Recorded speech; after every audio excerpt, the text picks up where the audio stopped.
Chers amis, lorsque nous nous convertissons et que nous donnons notre cœur à Jésus, bien sûr, il le prend.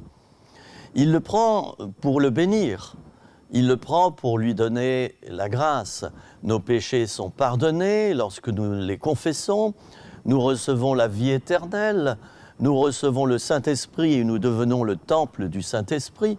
Nous recevons la joie intérieure, la paix, l'amour, puisque Dieu est amour, et quantité d'autres grâces qu'il serait trop long d'énumérer ici maintenant. Alors, oui, Dieu accepte de prendre notre vie, nous devenons enfants de Dieu, et Dieu devient notre Père. Eh bien, quel est le but de tout cela? Le but, c'est d'abord, bien sûr, que nous soyons bénis intérieurement, transformés. Mais le but, c'est également que nous transmettions la bénédiction plus loin. En quelque sorte, nous avons reçu le ballon, nous devons faire une passe vers quelqu'un d'autre pour qu'il le reçoive également. Et c'est sur ce thème-là que j'aimerais m'entretenir avec vous aujourd'hui. Comment construire avec Dieu? C'est vrai, Dieu ne nous a pas donné sa grâce uniquement pour que nous la conservions comme dans un bocal. Mais il veut que nous croissions et que nous multipliions, et ce, à un niveau spirituel cette fois-ci. On dit souvent que le fruit d'un chrétien, c'est un autre chrétien. Alors j'aimerais lire un verset que j'aime beaucoup dans l'Épître aux Éphésiens, au chapitre 2 et au verset 10, « Car nous sommes son ouvrage, ayant été créés en Jésus-Christ pour de bonnes œuvres que Dieu a préparées d'avance afin que nous les pratiquions. » Et puis la première épître aux Corinthiens, au chapitre 3 et au verset 9, nous dit ceci, « Car nous sommes ouvriers avec Dieu. » C'est important de savoir que nous avons donc, en tant qu'enfants de Dieu, une collaboration avec notre Père pour que son royaume avance plus loin.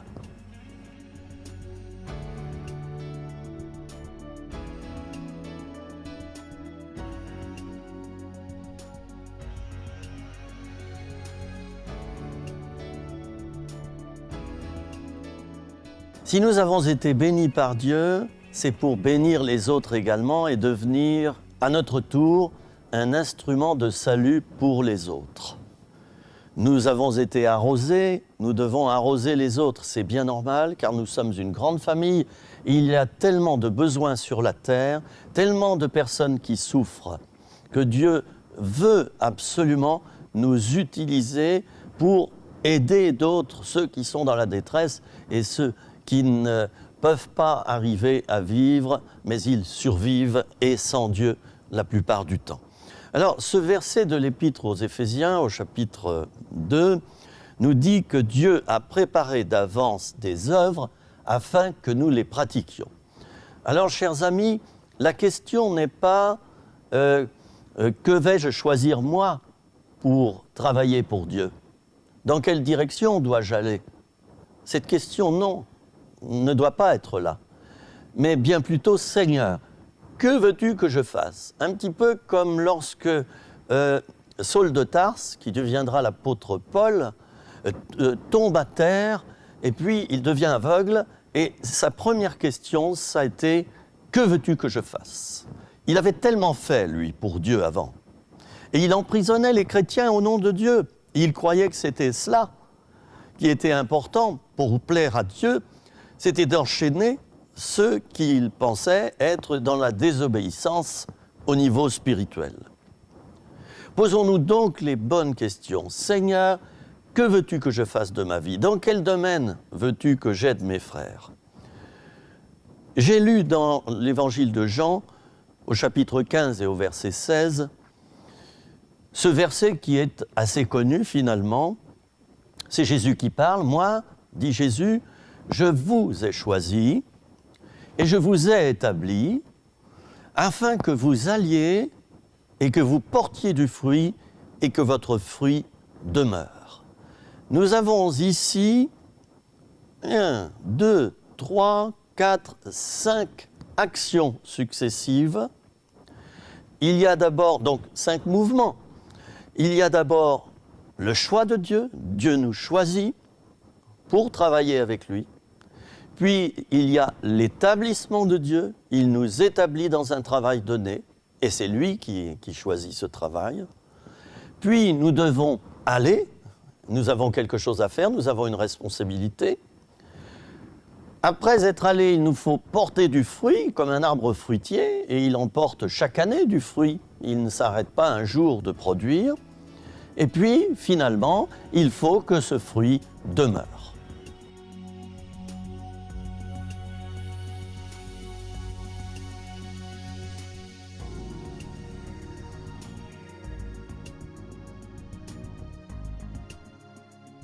L'apôtre Paul, eh bien lui, il écrira aux Corinthiens, dans sa première épître aux Corinthiens, et nous le lisons au chapitre 3, à partir du verset 6, et d'ailleurs jusqu'au verset 15. Et ces propos, qui semblent de prime abord un peu hermétiques, sont riches en enseignements. Nous allons les développer ensemble, si vous le voulez bien. Je lis d'abord ce texte. « J'ai planté, dit Paul, et Apollos a arrosé, mais c'est Dieu qui a fait croître. En sorte que ce n'est pas celui qui plante qui est quelque chose, ni celui qui arrose, mais Dieu qui fait croître. Celui qui plante et celui qui arrose sont égaux, et chacun recevra sa propre récompense selon son propre travail. Car nous sommes ouvriers avec Dieu. Vous êtes le champ de Dieu, l'édifice de Dieu. Selon la grâce de Dieu qui m'a été donnée, j'ai posé le fondement, comme un sage architecte, et un autre bâtit dessus. Mais que chacun prenne garde à la manière dont il bâtit dessus. Car personne ne peut poser un autre fondement que celui qui a été posé, à savoir Jésus-Christ lui-même. Or, si quelqu'un bâtit sur ce fondement avec de l'or, de l'argent, des pierres précieuses, du bois, du foin, du chaume, l'œuvre de chacun sera manifestée, car le jour la fera connaître, parce qu'elle se révélera par le feu. Et le feu éprouvera ce qu'est l'œuvre de chacun. Si l'œuvre bâtie par quelqu'un sur le fondement subsiste, il recevra une récompense. Si l'œuvre de quelqu'un est consumée, il perdra sa récompense. Pour lui, il sera sauvé comme au travers du feu. Alors ce texte n'est pas facile à lire et à comprendre, mais j'en ai dégagé quelques enseignements que je vous livre. Et la première conclusion que j'ai tout de suite à l'esprit, c'est que lorsque nous bâtissons pour Dieu, eh bien, c'est Dieu le Père qui est l'architecte. Et le psaume 127, versets 1er et 2, nous dit ceci: « Si l'Éternel ne bâtit la maison, les ouvriers travaillent en vain. » Il est important de recevoir les plans de la part du Père lui-même.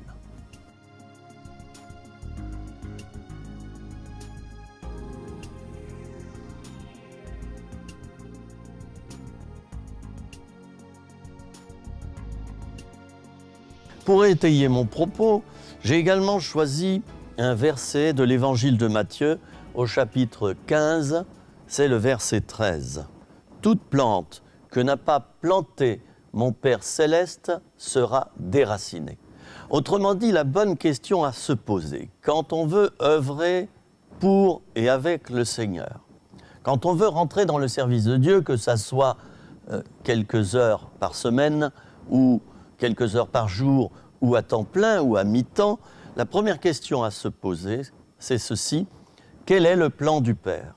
Quel est le plan de l'architecte? Ne faisons pas ce que nous voulons. Ne prenons pas la place de l'architecte, chers amis. Car si nous prenons sa place, nous allons bâtir les choses de Dieu avec notre chair avec nos propres forces et selon des plans que nous aurons imaginés nous-mêmes. Tous, nous passons par là au début. Nous nous trompons légèrement. Nous avons tendance à vouloir faire de notre propre main ce que Dieu voudrait faire, et il voudrait peut-être l'accomplir au travers d'une autre personne que nous. Alors ce premier point, nous voulons l'explorer, Dieu est l'architecte. Mon deuxième point, c'est que Jésus est le fondement. Le fondement, qu'est-ce que c'est ? Le fondement, c'est ce qui permet à une maison de rester solide, car elle est posée sur un socle en béton. Un socle en béton qui, bien souvent d'ailleurs, contient à l'intérieur un grillage très solide en fer, ce qui permet à cette maison de ne pas basculer et en tout cas de rester solide. Il n'y a pas de fissures qui se produisent le long des murs. Jésus est le fondement. 1 Corinthiens 3, verset 11, c'est toujours Paul qui s'exprime. « Personne ne peut poser un autre fondement que celui qui a été posé, à savoir Jésus-Christ. » Alors là, le langage de l'apôtre Paul est clair. Ce langage est clair. Nous savons que Dieu est l'architecte et doit le rester. Nous savons maintenant que Jésus est le fondement et qu'on ne peut pas poser un autre fondement que celui de Jésus-Christ. C'est-à-dire que Jésus-Christ, c'est également la parole de Dieu. Nous le verrons dans quelques instants. Et puis, il y a ce célèbre verset de l'Épître aux Hébreux, au chapitre 13 et au verset 8. « Jésus-Christ est le même hier, aujourd'hui et éternellement. De nos jours, Jésus-Christ est vivant et il nous appartient de l'utiliser comme fondement de tout ce que nous allons faire avec Dieu. »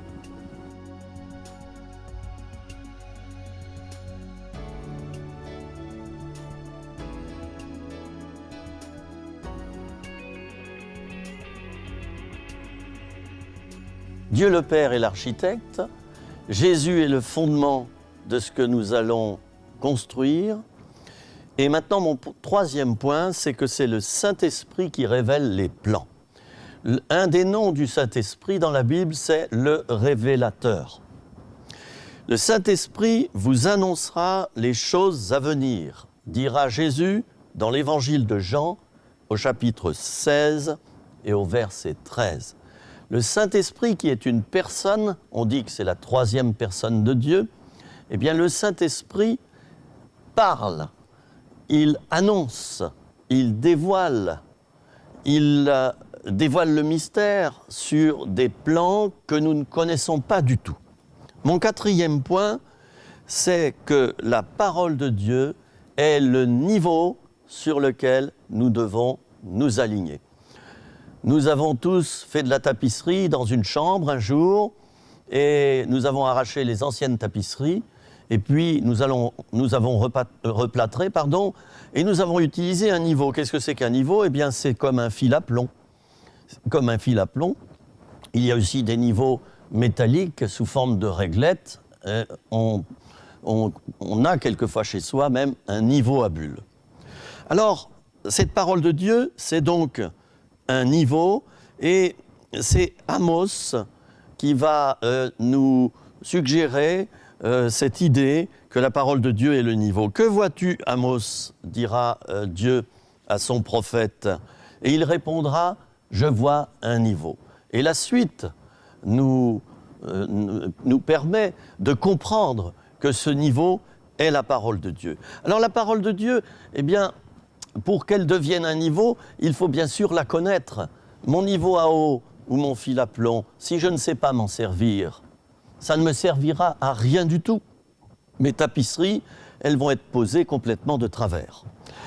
Il est donc nécessaire de bien connaître la parole de Dieu, de bien connaître les doctrines, de bien connaître les conseils que Dieu nous adresse au travers de cette parole, de manière, après avoir choisi l'architecte qui est Dieu le Père, après avoir posé le fondement qui est Jésus-Christ, après avoir reçu les plans donnés par le Saint-Esprit, eh bien que nous puissions régler tout le reste, les murs, les fenêtres, le toit, l'intérieur des pièces grâce à la parole de Dieu qui, elle, ne manquera pas de nous montrer la méthodologie pour bien construire.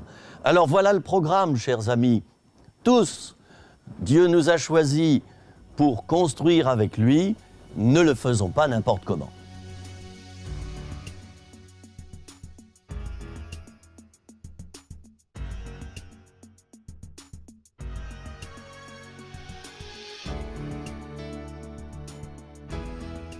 Mon 5e point dans cette étude sur la construction que nous opérons tous avec Dieu pour son œuvre, eh bien, c'est par rapport au choix des matériaux. Avec quoi devons-nous construire? C'est une bonne question. Eh bien, ici, ce texte que j'ai lu tout à l'heure dans la première épître aux Corinthiens au chapitre 3, les versets 7 à 15, nous parle de 6 sortes de matériaux. Il y en a 3 qui sont durables, qui sont solides, c'est l'or, l'argent et les pierres précieuses. Réjouissant, non? Il y en a 3 qui sont périssables, c'est-à-dire le bois, le foin et le chaume. Alors j'aimerais très rapidement détailler un petit peu chacun des matériaux, et notamment les matériaux périssables. Nous avons tous le choix, lorsque nous allons construire avec Dieu, d'utiliser des matériaux solides, des personnes solides, une vision solide, ou alors de construire superficiellement avec des personnes superficielles et dans une vision où finalement nous laissons tout aller. Nous ne cernons pas la vision, nous laissons tout faire. Et finalement, ça aboutit à quoi? Eh bien, nous allons le voir avec ces 3 matériaux, le bois, le foin et le chaume. La caractéristique, c'est que si je gratte une allumette sur ma boîte d'allumettes, ces 3 matériaux vont brûler en quelques heures. Le bois, on sait ce que c'est une matière compacte et ligneuse, composant le tronc, les branches et les racines des arbres. Le bois est recouvert d'écorce et le bois transporte la sève. Mais c'est un matériau qui est donc inflammable. Le foin, encore davantage, c'est l'herbe fauchée et séchée pour la nourriture du bétail. Le chaume, c'est la partie de la tige des céréales qui reste sur le champ après la moisson. C'est de la paille. Eh bien, nous avons donc le choix de construire avec ces matériaux, mais ça ne va pas durer longtemps. Ce sont des matériaux périssables. Nous allons parler maintenant des 3 autres matériaux qui, eux, sont solides et durables, l'or, l'argent et les pierres précieuses. Alors, tout d'abord, l'or, c'est un métal précieux, chacun le sait. Il est utilisé d'ailleurs pour les alliances, parce que c'est un matériau inaltérable à l'air et à l'eau. Il est très solide et il est inaltérable au feu également, jusqu'à son point de fusion qui est de 1063 degrés Celsius.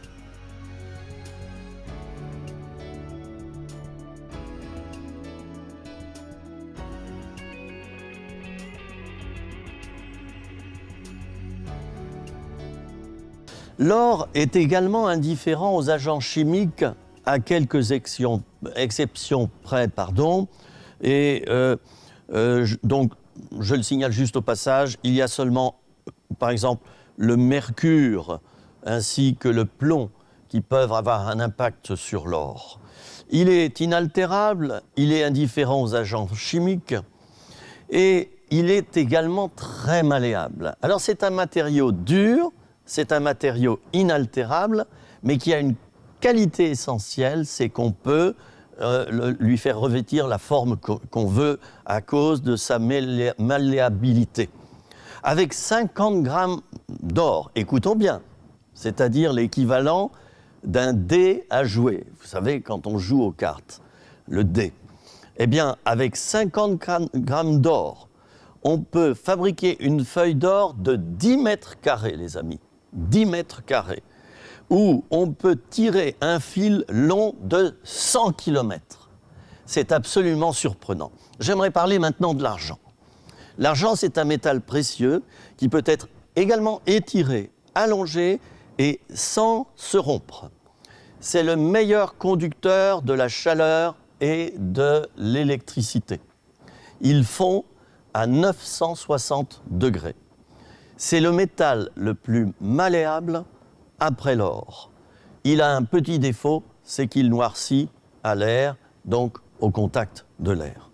Parlons maintenant des pierres précieuses, et j'imagine que les femmes ou les sœurs qui me regardent maintenant et qui m'écoutent vont avoir les yeux qui brillent là. Les pierres précieuses, ce sont des fragments de minéraux recherchés pour leur couleur, leur éclat, leur pureté. Ils sont utilisés en joaillerie. Alors, qu'est-ce que c'est que le diamant? Eh bien, il faut savoir que pour que le diamant puisse exister, il faut tout un ensemble de facteurs. Le diamant est issu d'abord du carbone. Et c'est le charbon qui va être compressé dans une température située entre 1000 et 2000 degrés, qui va devenir dans le temps, car il faut beaucoup de temps, qui va devenir du diamant. Le diamant avec lequel on va pouvoir d'ailleurs couper le verre, tailler les carreaux, tailler les vitres. Alors voilà, nous avons le choix d'utiliser des matériaux altérables qui peuvent disparaître et être détruits en quelques instants. Nous avons le choix aussi de bâtir avec du solide, avec des gens solides, des équipes solides et avec une vision solide.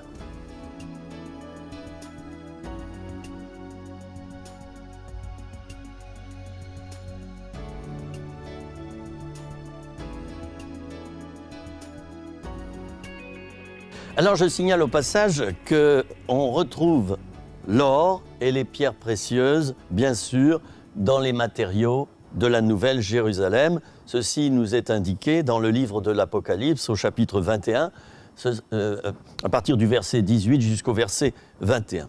La parabole des deux maisons, qui a été racontée par Jésus lui-même, nous parle de deux maisons qui sont tout à fait similaires, qui ont le même constructeur, mais cependant qui ont une différence majeure qui ne se voit pas à l'œil nu.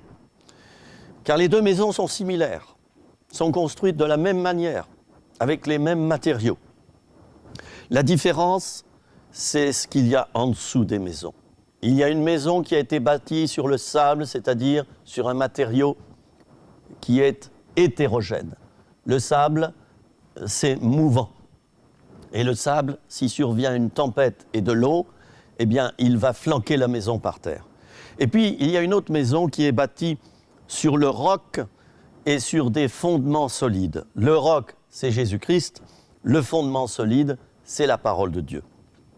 Chers amis, la tour de Babel a été construite par les hommes et elle a abouti à un échec. Parce que Dieu n'a pas permis que sa construction arrive à terme, parce que l'homme voulait prendre la place de Dieu dans cette affaire.